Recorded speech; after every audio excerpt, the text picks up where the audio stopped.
Imagine you are standing outside in the freezing cold. You have no coat. You have no food. You have no home. The only thing you own is a crumpled lottery ticket inside your torn jacket pocket. You bought it with the last $2 you had in this world. You did not buy it because you believed you would win. You bought it because hope was the only thing left. Now picture this. It is the next morning. You are sitting on a wet park bench. Your shoes have holes in them. Your hands are shaking from the cold. You pull out that little ticket. You check the numbers slowly. 1, 2, 3, 4, 5. And then you stop breathing. Every single number matches. You have just won $42 million. But here is the question that will haunt you for the rest of this video. What happens when a man who has nothing suddenly has everything? What happens when the world that ignored you, rejected you, and threw you away suddenly wants a piece of you? What happens when the very building you were kicked out of becomes yours to own? This is the story of Raymond Post, a homeless man who won the lottery, a man who bought his landlord's building, and a man whose life became a warning that money without wisdom is not a blessing. It is a slow disaster. Stay with me, because this story does not end the way you think it will. Raymond Post was born in 1961 in a small town in Ohio. His family was not rich. His father worked at a factory. His mother cleaned houses for other people. They did not have much, but they had enough. Raymond grew up quiet and gentle. He was the kind of boy who helped neighbors carry their groceries. He was the kind of teenager who never started trouble. People liked Raymond. He had a warm smile and an easy laugh. Life felt possible back then. But life has a way of testing people who are too gentle for this world. Raymond got married young. He was 23. His wife's name was Carol.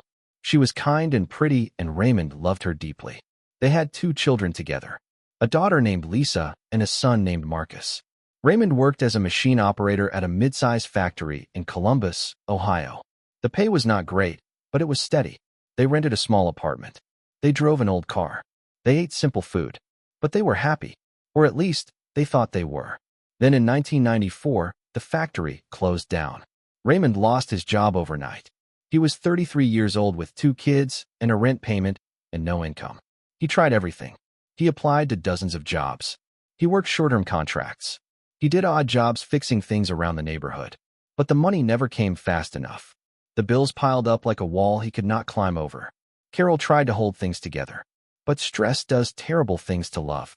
Arguments started. Small ones at first, then bigger ones. By 1997, Carol had taken the children and moved back to her mother's house in another city. Raymond signed the divorce papers with shaking hands. He sat alone in that small apartment and stared at the walls. And for the first time in his life, he felt truly alone. Within 6 months, he could no longer afford the rent. His landlord at the time was a man named Gerald Hatch. Gerald was not a cruel man by nature, but he was a businessman first. When Raymond fell 2 months behind on rent, Gerald did not offer patience. He offered an eviction notice. Raymond packed what little he had into 2 bags. He walked out of that apartment and into a life he never imagined for himself. A life on the streets. Homelessness does not happen the way movies show it. It is not dramatic. It is slow and grinding and deeply humiliating. Raymond spent the first week sleeping in his car. Then the car broke down and he could not pay to fix it. So he lost the car too. He moved between shelters, church basements, and park benches. He ate at soup kitchens. He wore the same clothes for days at a time. He learned how to disappear into the background so people would not stare at him. He was a ghost in his own city. And Gerald Hatch's building, that old 3-story apartment block on Morrison Street, it became a symbol for Raymond. Every time he walked past it, he felt that old pain, that specific sting of being told you are not enough, that you cannot pay, that you must go. He walked past it often because the soup kitchen was 2 blocks away. And every time, he kept his eyes down and his feet moving. For 5 years, Raymond lived this way. 5 years of surviving instead of living. He aged quickly. The cold does that. The stress does that. By the time he was in his early 40s, he looked 60. His hair had gone almost completely gray. He had a cough that would not go away. But something inside him never fully broke. He still said thank you to volunteers at shelters. He still helped other homeless people when he could. He still carried a quiet dignity that most people in his situation had long lost. That dignity is what the shelter workers remembered most about Raymond Post. In the summer of 2003, Raymond was 53 days clean from alcohol. He had struggled with drinking since losing his family. It was his way of making the cold feel less cold. But he had checked himself into a program at the Riverside Community Shelter. He was working hard. He was attending group sessions. He had a small routine. Wake up, eat, meeting, clean the shelter in exchange for a bed. It was not much, but it was his. One afternoon in late July, a volunteer at the shelter gave him a small gift bag. It had a pair of socks, a granola bar, a toothbrush, and 2 lottery scratch tickets. The volunteer said, "Just for fun." Raymond laughed. He had not laughed like that in a long time. He put the tickets in his pocket. That night, after dinner, he sat under a streetlight outside the shelter. He pulled out a penny from his pocket. He scratched the first ticket. Nothing. He scratched the second one slowly. He blinked. He looked again. He held it under the streetlight closer. The ticket said he had won a free entry into the Ohio State Mega Draw. He almost threw it away. He almost thought, what is the point? But something made him hold on to it.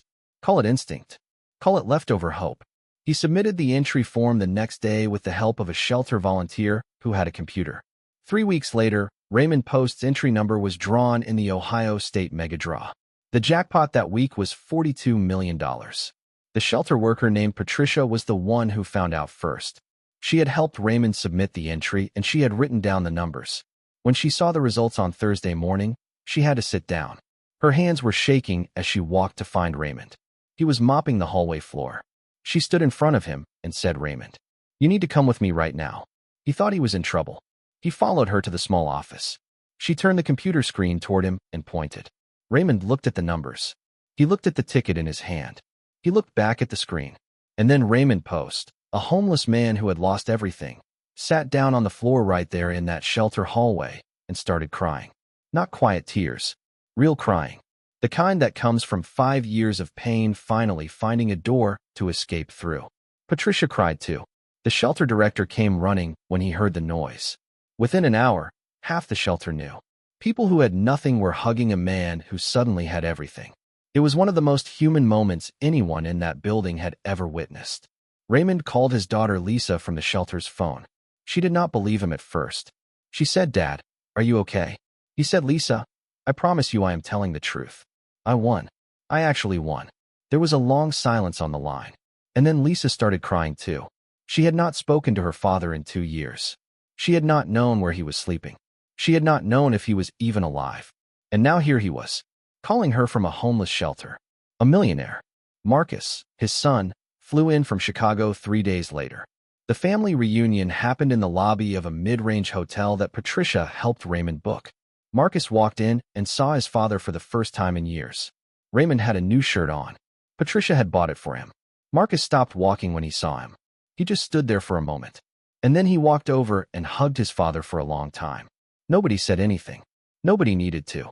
After taxes and legal fees, Raymond received approximately $26 million as a lump sum. He sat with a financial advisor the shelter connected him to. He had a plan. Or at least, he thought he had a plan. He wanted to give money to the shelter that had saved him. He wanted to help his children. He wanted a small house somewhere quiet. And he wanted to buy one specific piece of property. Gerald Hatch's apartment, building on Morrison Street. Gerald Hatch had not heard from Raymond in years. He barely remembered him.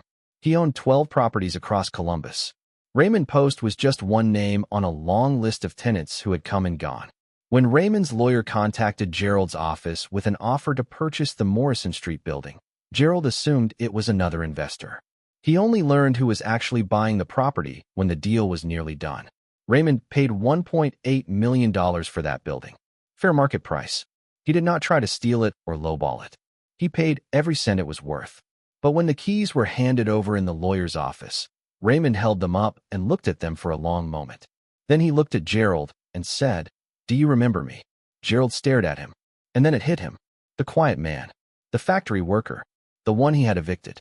Raymond nodded slowly. Gerald had nothing to say. Raymond walked out of that office and drove to Morrison Street. He stood outside the building where he had been told to leave. He stood there with the keys in his hand and tears running down his face. And he said out loud, to no one in particular, "I am not leaving this time." That moment went viral. A photo taken by a passerby showed Raymond standing outside the building, keys raised, head tilted back, eyes closed. The caption read, "Homeless man buys the building that evicted him." Within 48 hours, Raymond Post was on national news. Interview requests poured in. Newspapers ran front-page stories. People called him an inspiration, a symbol of perseverance, living proof that life can turn around. Raymond did not love the attention, but he handled it with the same quiet dignity that had defined him on the streets. He gave a few interviews. He spoke calmly about homelessness and about how invisible people feel when they have nothing. He donated $300,000 to the Riverside Community Shelter.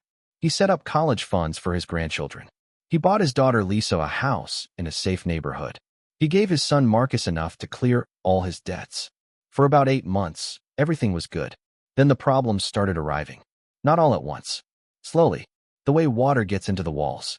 You do not see the damage until the whole thing starts crumbling. The first problem was family. Not Lisa and Marcus. They stayed genuine. It was the extended family. Cousins Raymond had not spoken to in decades. Aunts who had never called him when he was homeless. Old friends of his father who suddenly remembered that Raymond existed. They arrived with smiles and stories and a comfortable sense of entitlement. Everyone had a reason they deserved help. Everyone had a plan that needed funding. Raymond was too kind to say no easily. He was too aware of what it felt like to need something and be turned away. He gave money to too many people who did not deserve it. Within a year, he had handed out over $2 million to relatives and old acquaintances. Some of it was genuine generosity, but much of it was manipulation by people who saw a soft target. A man who had been beaten down by life long enough to feel guilty about saying no. Raymond's financial advisor warned him repeatedly, but Raymond found it hard to believe that people who shared his blood could actually want to harm him. The second problem was the building itself. Raymond had big plans for Morrison Street. He wanted to renovate it. He wanted to turn it into affordable housing, below market rent, for people who were struggling the way he once had. It was a noble idea, a beautiful idea, but it was not a business plan. Renovations cost far more than he expected. He hired a contractor who gave him an estimate of $300,000. The actual bills came to over $900,000. Raymond had not hired a construction lawyer. He had not done due diligence. He trusted people on handshakes and honest faces. The contractor disappeared halfway through the project, took the money, left the building half-renovated and full of code violations. Raymond was left with an unlivable building, angry tenants who had to be relocated, and a legal battle that cost him another $400,000 to resolve. He sat in the shell of that building one afternoon, exposed walls, no working plumbing, and cried for the second time since winning the lottery. But this time the tears felt different. Less like relief, more like fear. The third problem arrived in the form of a woman named Denise. Raymond met Denise at a charity gala he attended in late 2004. She was charming, well-dressed, and seemed genuinely interested in his story. She was 40 years old. She said she worked in real estate. She said she admired what he was trying to do with Morrison Street. They dated for 3 months before she moved into the small house Raymond had bought for himself in a quiet suburb outside Columbus. People around Raymond had doubts about Denise from the beginning. Patricia from the shelter met her once and said she felt uneasy but could not explain why. Lisa visited and said there was something off in the way Denise talked about money. Not obviously, just the way she always circled back to it. Marcus said very little, but he stopped visiting as often. Raymond was lonely. He had spent 5 years invisible and unloved. Denise made him feel seen. That is a powerful thing for a person who has been ignored by the world. He wanted to believe she was real. So he did. Over the next 18 months, Denise borrowed money from Raymond repeatedly. Small amounts first, then larger ones. She had business opportunities, she said. Deals that would double what he gave her. He gave her money 6 separate times. The total came to just over $1.2 million. When Raymond finally hired a private investigator after Lisa begged him to, the truth came out fast. Denise was not in real estate. She was not who she claimed to be. She had done this before with 2 other men who came into money. She had outstanding judgments against her in 2 states. By the time the investigator's report was in Raymond's hands, Denise had already moved most of her personal belongings out of the house. She left while he was at a meeting. She left a note that said simply, "I am sorry." Raymond sat in his kitchen holding that note for a very long time. He did not press criminal charges. People around him could not understand why. But Raymond said he was too tired. He said he could not spend more of his life on that woman. He said he just wanted it to be over. By mid-2006, Raymond's finances were in serious trouble. He had started with $26 million. In less than 3 years, he had spent, lost, or given away over $18 million. He still had money, but the burn rate was terrifying, and the income from Morrison Street, still partially unfinished, was nowhere near what he had dreamed. His health had also started to decline. The years on the street had done real damage to his body. He had developed early-stage chronic obstructive pulmonary disease from years of exposure to cold and damp. His knees were deteriorating. His cough had never fully gone away. He was in and out of doctors' offices regularly. Medical bills added up even with insurance. His sleep was broken and shallow. Raymond started drinking again in the winter of 2006. He did not tell anyone at first.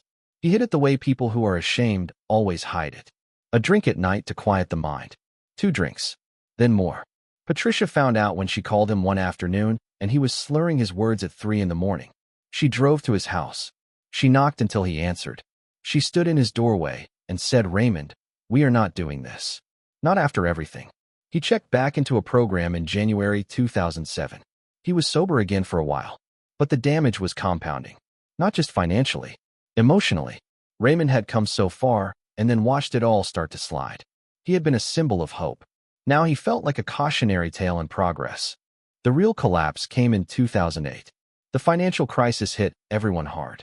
Raymond had some money in investment accounts that an advisor had set up. Those accounts lost significant value in the crash. Not everything, but enough. He also had 2 small properties he had purchased on advice from a now discredited financial contact. Those properties went underwater as the real estate market cratered. He was forced to sell them at a loss. He also made one catastrophic decision in this period. A man he had met through a mutual contact presented him with an investment opportunity. It sounded legitimate. Raymond did not ask enough questions. He invested $600,000. The operation turned out to be a Ponzi scheme. When it collapsed, Raymond lost every dollar he had put in. He tried to recover some of it through legal action, but recovered less than $30,000 after fees. By 2009, Raymond Post had less than $500,000 to his name. The Morrison Street building was finally renovated, partly, and generating some rental income. But the income was modest, and Raymond's expenses remained high. His medical needs were growing. He had legal fees still outstanding. He had a small mortgage on his own home. The man who had won $42 million was quietly running out of money. Lisa found out the full picture in early 2010. She sat with her father at his kitchen table and went through his finances with him. She was not angry. She was heartbroken. She said, "Dad, why did you not tell me how bad it got?" Raymond looked at his daughter and said, "I was ashamed. I did not want you to know I had failed again." Lisa reached across the table and took his hand. She said, "You did not fail. People failed you."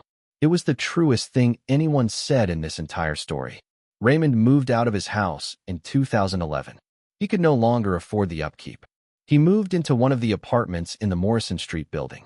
The irony was not lost on anyone. He was living in the building he had bought to prove he could not be pushed out. Now it was his only shelter again. But it was his. That part, at least, had not changed. His health declined sharply in 2012. The pulmonary disease had progressed. He was on oxygen part-time. His mobility was limited. Marcus moved back to Columbus to be closer to him. He brought Raymond meals several nights a week. Lisa called every day. The children who had been taken from him by circumstance had come back. Not because of money, because they loved their father. Raymond sold the Morrison Street building in 2013.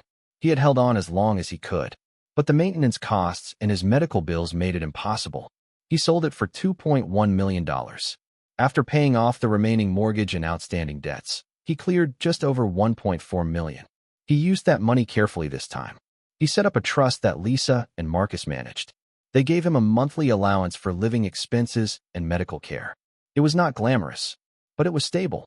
Raymond Post passed away quietly in a small apartment in Columbus, Ohio on March 14, 2015. He was 54 years old. His daughter Lisa was holding his hand. His son Marcus was sitting in the chair beside the bed. Patricia from the Riverside Community Shelter was in the hallway outside. She had driven 3 hours to be there. His death notice said he was a father and a grandfather and a gentleman. It did not mention the lottery. It did not mention the building. It mentioned the things that actually mattered. Lisa later said that in his final months, Raymond was at peace. Not happy. Peace is different from happy. He knew he had not managed the money well. He knew people had taken advantage of him. He knew he had made mistakes. But he also knew he had given real help to real people. The shelter, his children, small moments of generosity that nobody wrote articles about. He died with about $200,000 left in the trust, enough to cover his funeral and leave something small for his grandchildren. $200,000 from $42 million. Let that sink in for a moment. Gerald Hatch, the original landlord, heard about Raymond's death. He gave a brief statement to a local newspaper. He said Raymond Post was a remarkable man. He said he thought about the day Raymond stood outside that building with the keys. He said it stayed with him. He did not say much else. Some things do not need more words than that. The Morrison Street building was eventually purchased by a property development firm. It was renovated into market-rate apartments. The affordable housing Raymond dreamed of never became permanent. That part of the story hurts the most. Not because Raymond failed at business, but because his deepest wish, to help people like himself, was swallowed by the complications of a world he was not equipped to navigate alone. Now here is what you need to understand about why this happens. Raymond's story is not unique. Lottery winners lose their money at a shocking rate. Studies suggest that nearly 70% of lottery winners end up in serious financial trouble within 5 years. Not because they are stupid, not because they are bad people, but because money is a skill. And like any skill, you cannot master it overnight.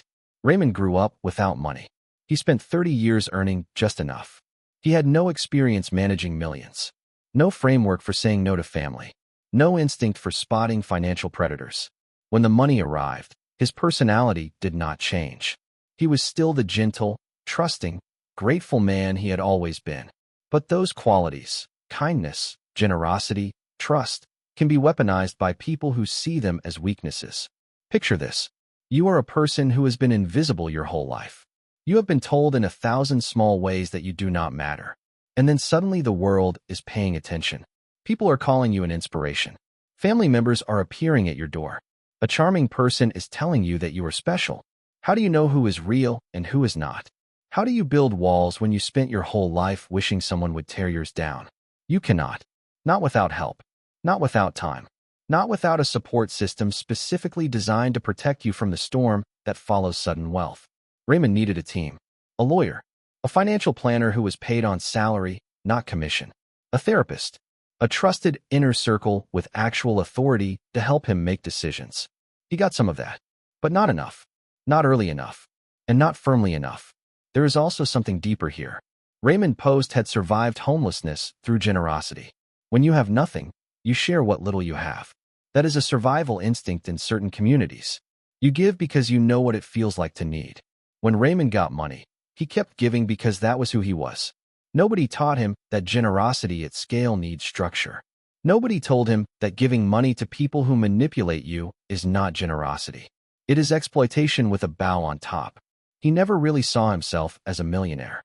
Deep down, he still felt like the man on the park bench. And maybe that is why he spent money like it could disappear at any moment.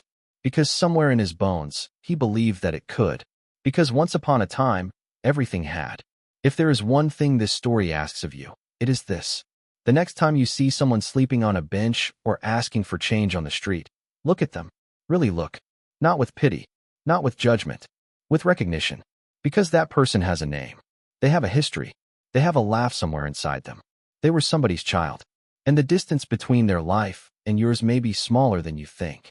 Raymond Post was not a lottery winner who got lucky and threw it all away.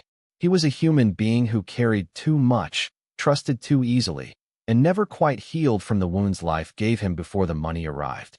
The lottery did not save Raymond Post. It just made his story louder. And the loudest part of his story is not the $42 million. It is the man standing outside a building on Morrison Street, keys in hand, tears on his face, proving to himself and to the world that he was still here, that he had not disappeared, that he mattered. He mattered. Rest easy, Raymond.